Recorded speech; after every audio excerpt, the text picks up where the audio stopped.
बीच पे ये संदेश देना चाहते हैं कि आज बेईमानी की दोनों ओर, एक तरफ बेईमानी का नागनाथ बैठा हुआ है, दूसरी तरफ बेईमानी का सांपनाथ बैठा हुआ है।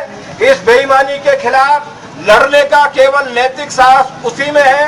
पहला पत्थर वही उठाएगा जिसने कभी बेईमानी नहीं की हो, और वो केवल लाल झंडा है, उसको छोड़कर और कोई दूसरी ताकत नहीं है।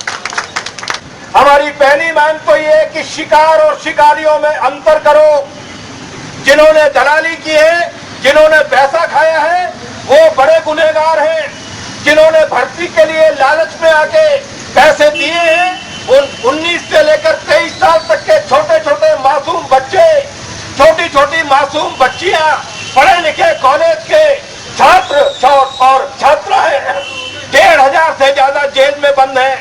हमारी वामपंथी पार्टियों की मांग है कि उन सारे के सारे गिरफ्तार छात्र और छात्राओं को बिना शर्त जमानत पर रिहा किया जाना चाहिए। उन्हें सरकारी गवाह बनाया जाना चाहिए, और जब वो गवाह देंगे तब मालूम पड़ेगा कि पैसा वसूल करने वाला लक्ष्मीकांत शर्मा भर नहीं था, पंकज त्रिवेदी नहीं था, बल्कि इस गटर में मामी जी भी डुबकी लगा रही थी, वो भी जेल में भेजी जाएंगी। इसलिए उन सबको सरकारी गवाह बनाया जाना चाहिए। और इसी के साथ साथ जैसा कि मेरे पूर्व वक्ताओं ने कहा है कि जो 10 साल में 1,16,00,000 विद्यार्थी जिनके साथ दगाबाजी की गई है, उनकी फीस का पैसा ब्याज सहित वापस किया जाना चाहिए मध्य प्रदेश की सरकार की ओर से। उनका कोई कसूर नहीं है, वो फीस जमा करके आए थे परीक्षा देने के लिए। तुमने यहाँ पर बैठकर सूचियां तैयार की, उन बच्चों की फीस ब्याज सहित वापस की जाना चाहिए।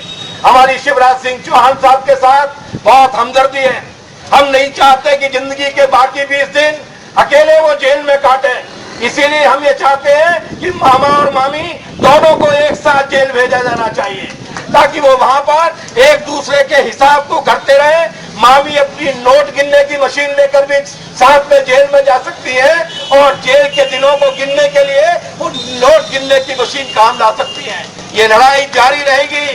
ये लड़ाई केवल 16 जुलाई के बंद तक नहीं है, ये लड़ाई केवल 20 जुलाई की कार्रवाई तक नहीं है। ये लड़ाई तब तक जारी रहेगी जब तक शिवराज सिंह चौहान मामा और मामी जेल में नहीं जाते, व्यापम घोटाले का पूरा पर्दाफाश नहीं होता।